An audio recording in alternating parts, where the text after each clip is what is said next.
Good evening and welcome to Flat Earth United Kingdom with me, Nathan Oakley. Joining me this evening is Zoe Scribner, otherwise known as Be Here and Love, and Dangerous D, otherwise known as Dave. How are you doing, Dave? No, it's good to be here, Nathan. Hopefully this will work this time. Yay!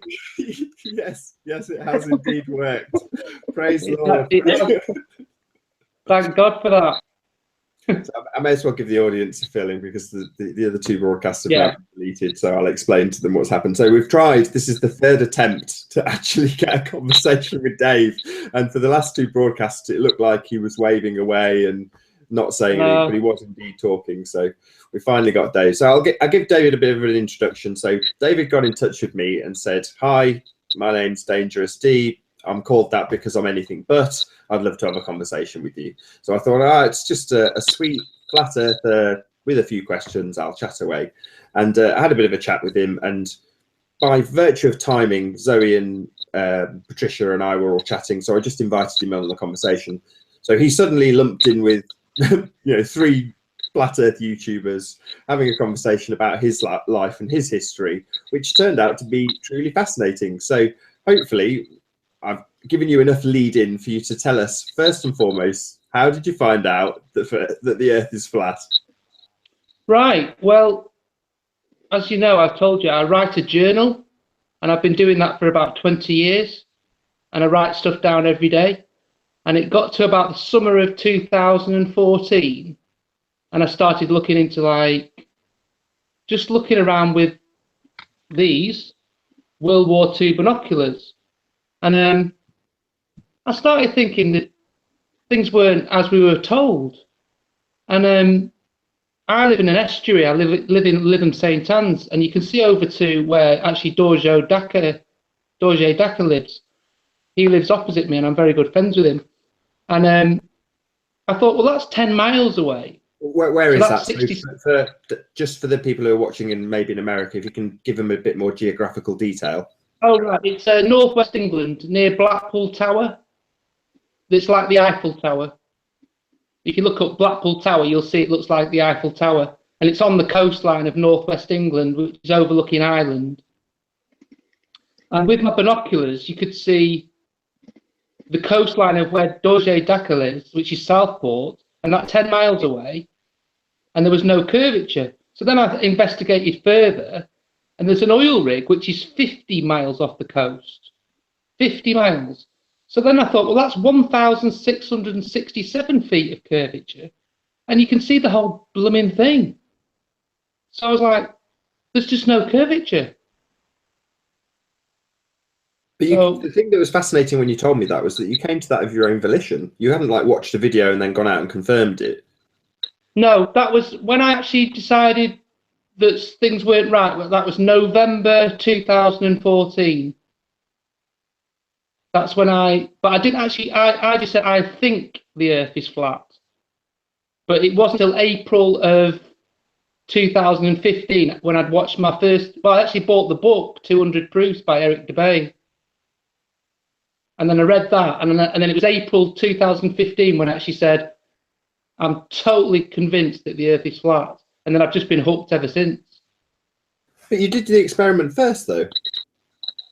I did the experiment first, but I wasn't sort of convinced what I was seeing because I thought I was going bloody insane. Yes, it's amazing. I was on a phone conversation with Jaron just before this, and I told him the date that you gave me, November 14, and he was like, wow, that's right around the time I found out, which was exactly my reaction when we spoke last time, which was, your finding out is right up there, precedes Mark Sargent and is around the time that Jaron was finding out. Right.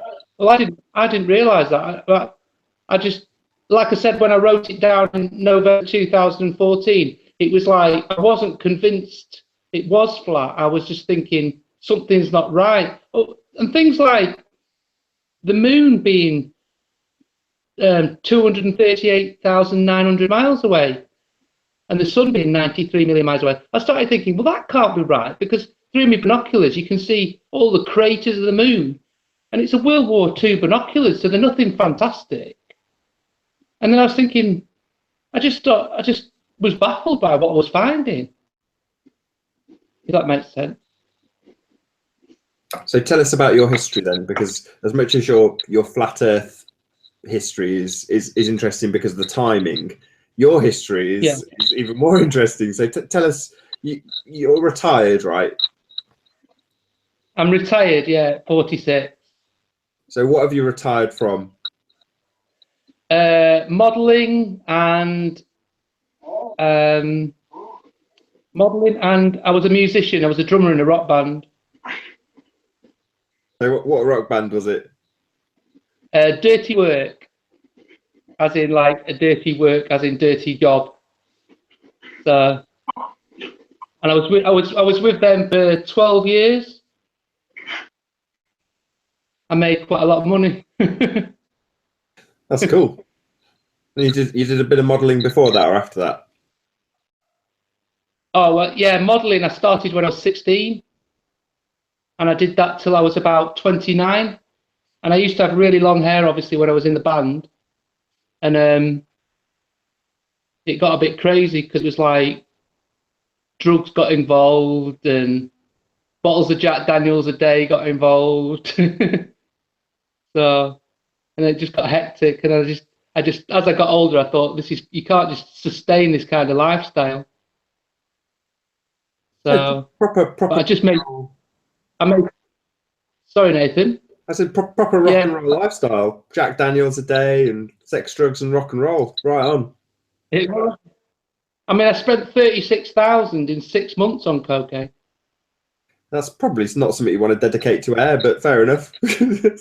Sorry, sorry. I told you I was dangerous. You're a proper rock and roll, living the life, and now you're a flat earther. Yeah, awesome. now a flat earther. Yeah. Can I just ask a question? It might have been answered before, but how come you were thinking about the distance if you hadn't been watching videos? Or had you been watching videos about flat Earth? No, I hadn't. I didn't start watching them until probably 2015. But you were friends with Dorje before? I've only been friends with him I've only been friends with Dorje about 6 months. Okay. I thought you were at the sea and I can see that over Dorje's. That's weird. No. I only found out he was over there 6 months ago. Okay. So you were just walking around and just by your own volition. Huh, that's weird. I can see that. Without, yeah. That's amazing. Nice. I got home and I just thought, out of interest, I'll Google what's the curvature of the Earth, and of course it's 66 feet every 10 miles, and I thought, well, that can't be right. It can't be right. So then I thought, I didn't think it's flat straight away. I just thought, well, how come NASA gets so much money yet they've got the mathematics wrong? So of course I thought, well, they've got it wrong, so the Earth must be bigger. But then I thought, well, they get like £60 million a day or something, so surely they'd get it right. And then I started finding out that no two pictures of the Earth were the same. From NASA, the pictures from NASA. And then I thought, and the clouds weren't moving, and I thought, well, that doesn't make sense either. No. The clouds weren't moving, and then, like, obviously now we've had ones that have sex written in the clouds, and copy. they're just playing games. I just started thinking, they're playing games here. Playing games. But I didn't know why. I must admit, I didn't know why. You didn't know what? I didn't know why they were playing games with us. No. But now I know it's because the first person I've come across that's come to this of their own volition. I mean, almost everybody I've had on as a guest, I've asked the same question, which is, how did you find out? And most of them have got the same sort of answer, which is that they watched a video. So to say that you just, picked up a pair of binoculars, looked at something at distance, and then looked at the curvature calculation, that's amazing. I mean, I could say something similar and say that I have said this before, but that I was looking for a desktop background and looked at the globes and realised that there wasn't any to be had. You know, there just wasn't any. So I made my own composites, but I didn't draw the conclusion that anything was being faked. It's just cognitive dissonance. You know, you just you write it off almost. But yours is so specific because it's about the curvature calculation. Yeah, I mean, to be honest with you, I'm a big thinker. I'm always thinking all the time. I've got like quite a high IQ, and I'm not showing off or anything, but I'm quite intelligent, and I just know when I'm being hard. But obviously, it's like I couldn't imagine that people are upside down in Australia and things like that. You know, you'd fall off. and why can't we feel it spinning? And it just made no sense to me. Made no sense. And obviously, like now we know the answers to it because of all the what's come out with sorry. Now we know the answers through Eric DeBay and yourself. But yeah, I found it out myself. Amazing. Wow, psychedelic colors. What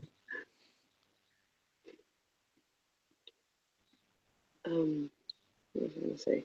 Checking with the chat that they can actually hear you okay, because I noticed the picture they're getting is very blocky and stuff, and they're getting loads of crackling sounds. So we'll just check that they can. Can they hear me? I'm going to try to put my on and see if that will help the squeaking.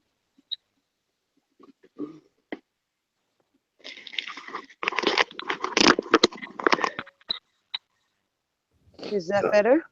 I don't know. Let's see. Is that any better? Can you say something, Dave? No, I think it's Dave's end, but don't worry about it. We'll work through it. Can they not hear me? It's not that we can't hear you. It's a lot of feedback. Yeah, we get whenever we speak, we're getting feedback from you. But don't worry, I don't want to risk dropping you or whatever. So just don't worry about it. Okay. Okay. Cool. Mark Ofsky says that he also found out in November 14. Oh well, thank God for that. Hey, Mark. Hi, everyone in chat. It seems like a long time, but it really isn't. It's still only 2.5 years. It's not a huge amount of time, is it really? No, it's about 2.5 years. Yeah, it's not a great deal of time. So yeah, but I'm very into conspiracy theories like Patricia Steer is into. Like she was a big conspiracy theorist at the beginning, and I've been into that before Flat Earth. And I look into things like the Project Bluebeam, things like that. They interest me a lot. Well, it's just it's like the holograms that you see in that they're putting in the clouds and everything, and then now they're saying that they can put thoughts into your mind and make you think things that, I don't know if this is true, but they're saying that you can put thoughts into your mind. They can make you see UFOs arriving and it's going to be the end of the earth, but really it's just a hologram. And why they're doing this, I don't know. But if you look into Project Bluebeam, you'd be pretty amazed at what I've seen. And is it linked to chemtrails in any way in terms of what they're using to project? Yeah, chemtrails. Yeah. I mean, the chemtrails are killing off all the bees, and I'm sure everybody realizes that if we lose the bees, we lose pollination, which means we lose the food chain. So I'm not happy about these chemtrails, and I know they're real because I see them in the sky. You don't get bloody 4 planes flying over your bloody house every hour. No, we get them terribly, don't we? In the UK, it's particularly bad compared to other countries, I would say. Yeah, I'd like to know. I'd like to hear if anybody else is seeing all these trails in the sky in their country. Yes, because I see it's bad here in Denmark. Is it? Right. Yeah, it's horrendous. Well, my dogs were barking. I was muted. That's why I was muted. And then also I look into obviously the moon landing was a fake. I mean, that's if anybody believes that we landed on the moon, then the bloody crackers. But at least also, they haven't looked at the moon footage yet. Then, in that case. Or they don't listen to NASA's current rhetoric, or MIT for that matter, because you've got NASA saying that they can't get up there, and you've got MIT saying that there's a hard and fast layer. So essentially, current science says they can't get out of Earth's atmosphere, or not Earth's atmosphere, but they can't escape where we are. So to believe that they've been to the moon is preposterous. It contradicts their own current science. Yeah, exactly. And the ISS. It's like it's supposed to be traveling at 5 miles a second, but yet when I look at it through my binoculars, it's just stationary. How do you mean stationary? Because it's definitely going over. Yeah, it's going, but it doesn't look like it. Well, I don't know. I might be wrong on this. I haven't looked into enough of this, but I imagined it would whiz across the sky really quickly for some reason. But I could be wrong on this. I've not looked into it enough. But I just don't. When you look at the pictures of the people in, I don't know if you saw, they had the baseball jerseys. The USA won the baseball, and they had the shirts of the two teams. Yeah. Yeah, I think it was. Wasn't it football? Yeah, American football. Yeah. Well, how did they get the team shirt up there? Because how would they know who won and who played? Are you telling me they sent up every shirt of every team? Because the payload must have been heavy, and it costs about $10,000 bloody dollars a pound to send something up to there. So how did they get the shirts? They didn't. They didn't send anything anywhere. You're right. It's just a total nonsense to assume they're doing any of that. So, to anyone watching, they're like, why are they making a big deal of it? It's like, because we've all shrugged our shoulders and gone, well, yeah, that's because it's all nonsense. And they just walked in and got the shirts and handed them to them and said, film this today. And that's what they did. Yeah. Exactly. Yeah. The fact that you can see the ISS at all is the bit that perplexes me, because it's about the size of a football stadium, say. You could probably fit the whole thing inside a football stadium. So, what is it, 250 miles up? To see it, something like that.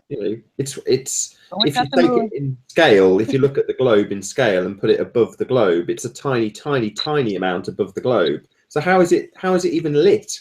How is it getting any sunlight? I know it's like a big light in the sky. It makes no sense. That's what I see through my binoculars. It's like a big torch.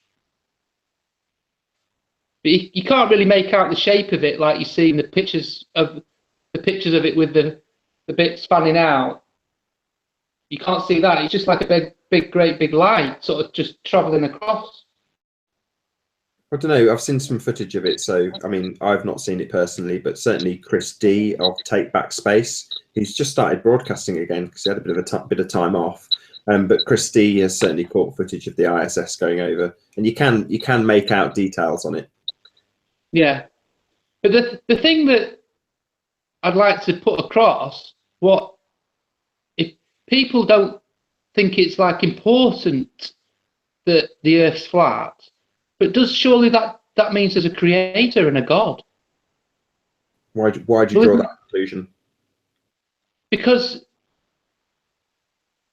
well, I personally believe the Earth was created. Yeah, I mean, you're entitled to your beliefs. Yeah, but if not, how did it come about? Because it can't be the Big Bang. Yeah, but that's a paradigm, though, isn't it? To say that it can't be the Big Bang, therefore its creator. Well, you can just say it can't be the Big Bang and put a full stop at the end of that statement. Yeah, true. Very true.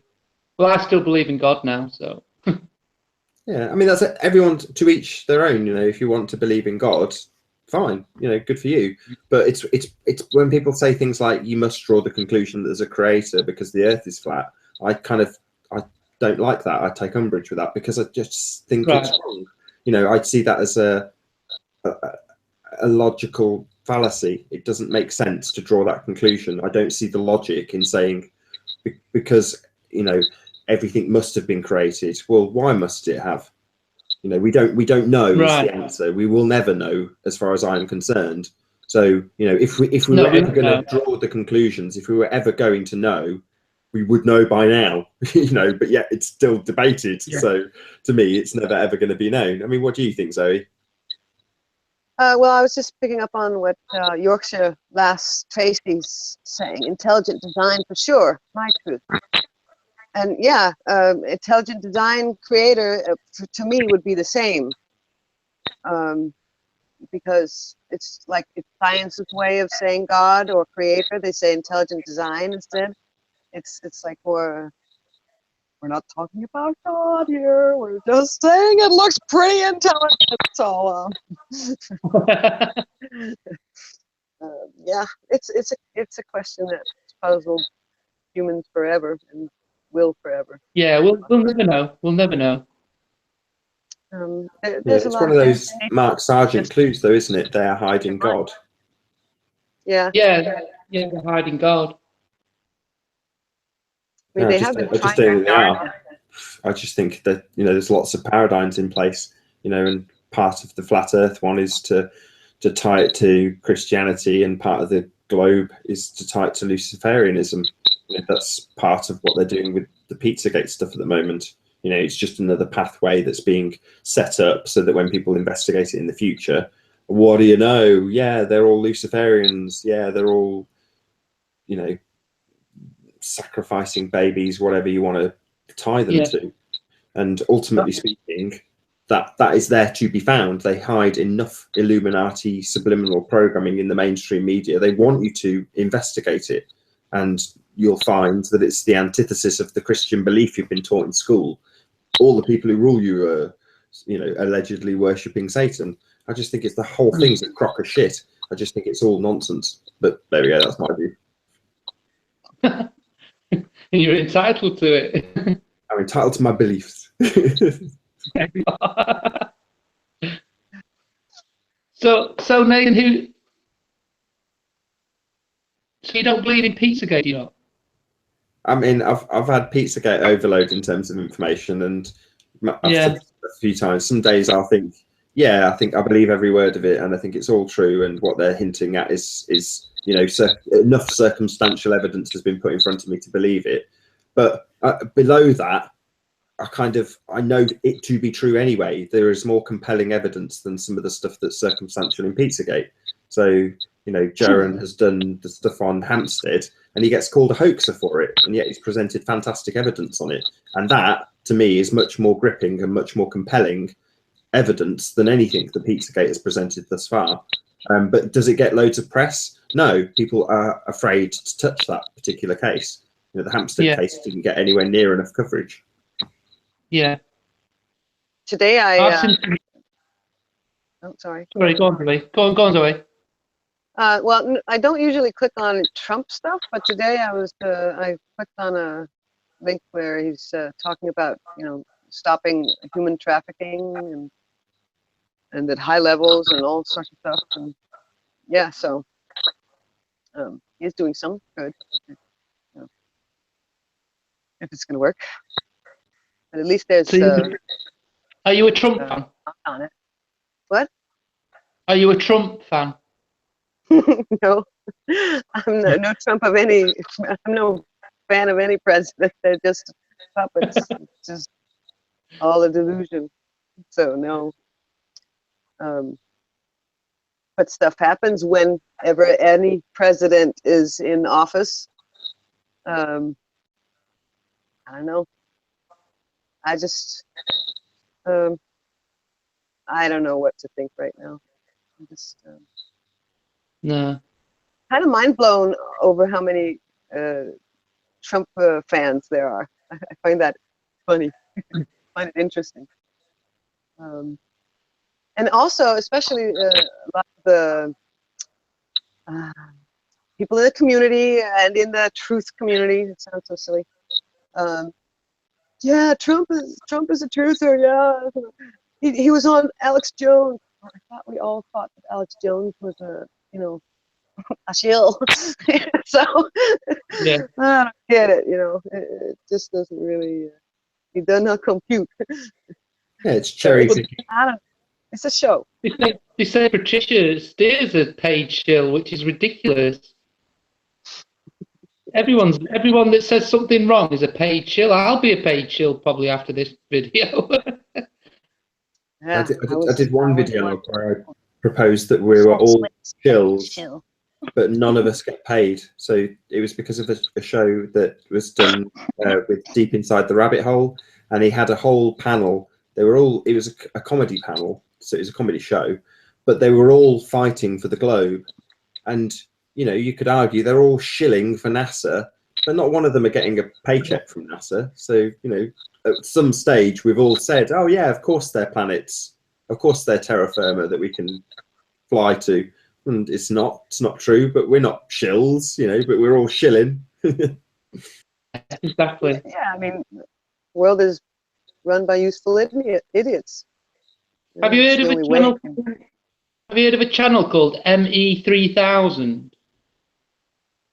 Yeah, I think so. He's the one that thinks all the wives are transvestites.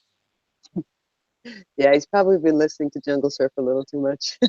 Yeah, it's some pretty crazy stuff he comes up with, like Beyonce and Trump's wife and Obama's wife. They're all bloody trannies. Yeah, that's It's where like, your discernment comes in. You know, yeah, Um, exactly. they have been pushing transgenderism in the media, and no one's asking why. Why are there so many people wanting to be the opposite sex? Because it's not only the media; it's all the endocrine disruptors in the water systems and everything we use in everyday use. You know, all sorts of stuff is made of plastic. The stuff you put in your, you know, shampoo is filled with endocrine disruptors. Yeah. But that doesn't mean that All little boys from the 20s that had hair down to here were little girls. you know, it's just silly. I'll make Yeah, a it's little. pretty simple. I'm going to make a little apology to the audience because I know that there's a lot of crackling in our chat. But for people who are watching this, we've had 3 consecutive hangouts because of technical issues. So rather than insisting that Dave mutes when he's not talking, we've just said just leave it. Hopefully it'll all be fine. So we're sorry if the audio jumps back and forth. It's just one of those things. Can they hear me? Everyone can hear you. It's just on all the other shows, I'd say to the guest, when you're not talking, just mute. But because we had so many technical issues with you, I've said just leave it. Don't worry about the feedback. But people are saying, "Oh, I can hear crackling and stuff." So when you're not talking, me and Zoe will be crackling, and it'll be jumping back and forth to you because it's picking up our sound. This is a boring technical detail that doesn't need to be on the show, but it's just one of those because there's people in the live audience that are hearing it, and you know now it's dedicated to air for anyone who watches it afterwards. They'll know there's just a technical issue and we haven't bothered addressing the feedback. So there we go. But yeah.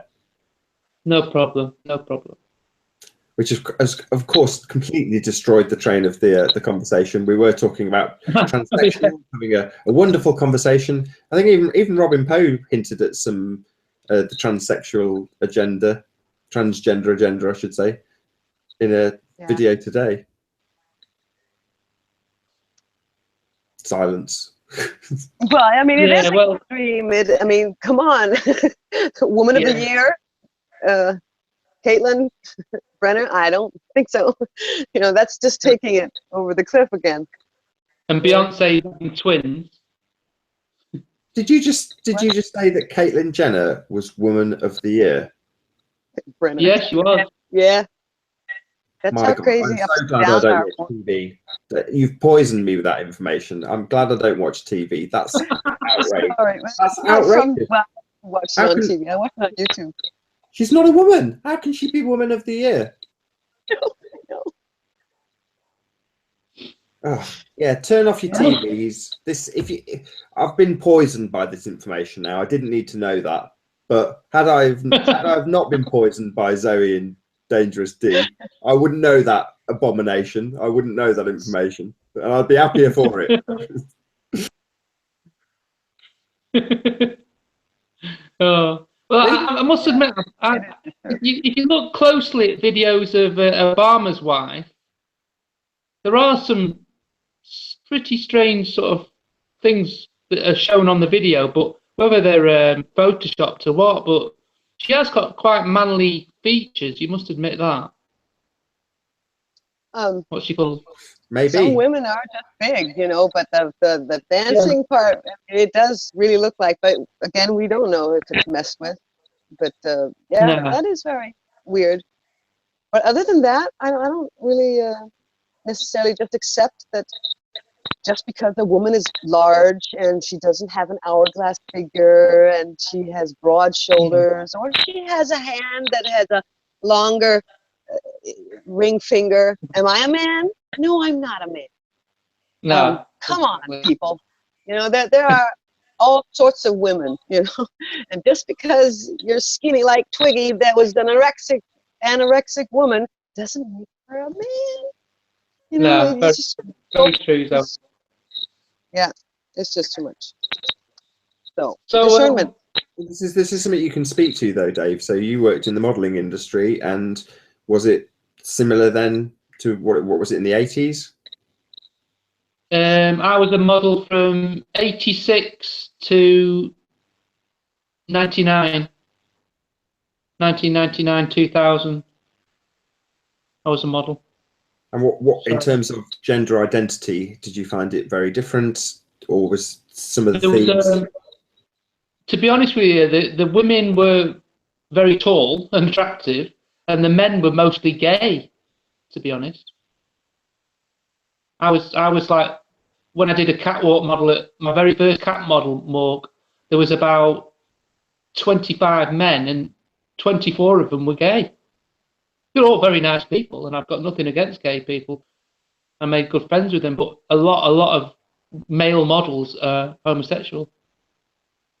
But not transgender. No way they would be transgender. No way. I saw them naked, so. No, fair enough. I'm just wondering if times have changed. I mean, the video that we were talking about from Robin Poe earlier kind of hinted that this has been a transition that's gone on from the, what would you say, Robin, maybe the 40s, was she saying? Yeah. I'll get you a quick picture. I think she thought about it already from the 20s, when the straight up and down dresses and the strapping in of the breasts and malifying women. Is that you? Is it? That's me modelling. Okay. I was about 17 there. But like James Dean, though, you don't. Yeah, that's what I said last. Like James Dean. Don't look like that anymore. But times have definitely changed. There's definitely been an abrupt change at some point. I mean, I don't know. I couldn't put a date on when they suddenly said, right, let's push this agenda. But there has been an abrupt change. Would you agree? Yeah, I would agree. Yeah. Yeah, the past 5 years only. I mean, just the past 5 years, it's been. Right, is it as short as that? 5 years, constant transgender programming.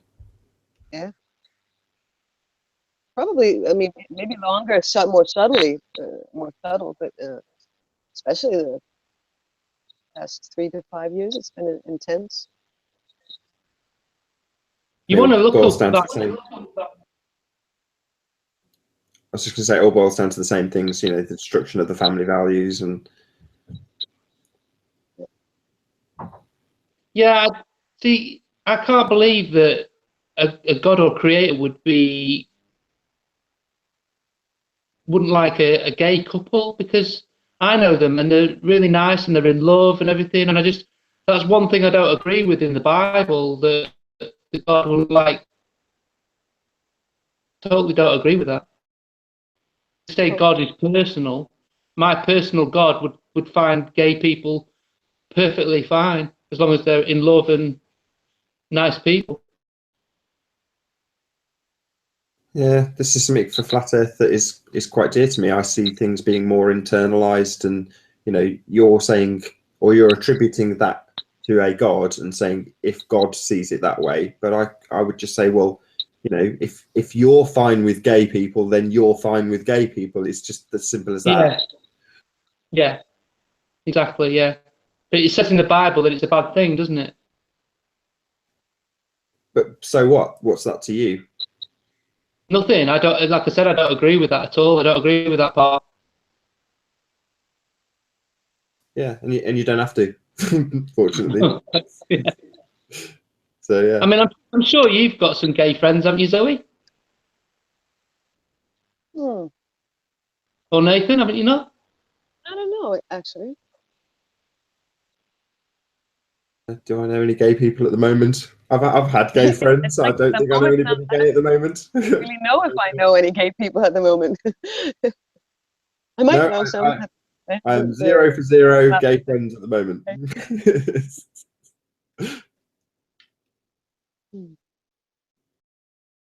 Yeah.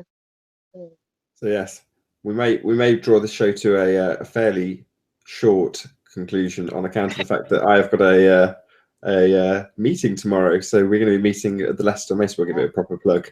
So we will be meeting tomorrow, which is Saturday, the 25th of February 2017, at the National Space Centre in Leicester. So Martin, myself, Paula, and little baby Eleanor will all be there. Hopefully there'll be a few others.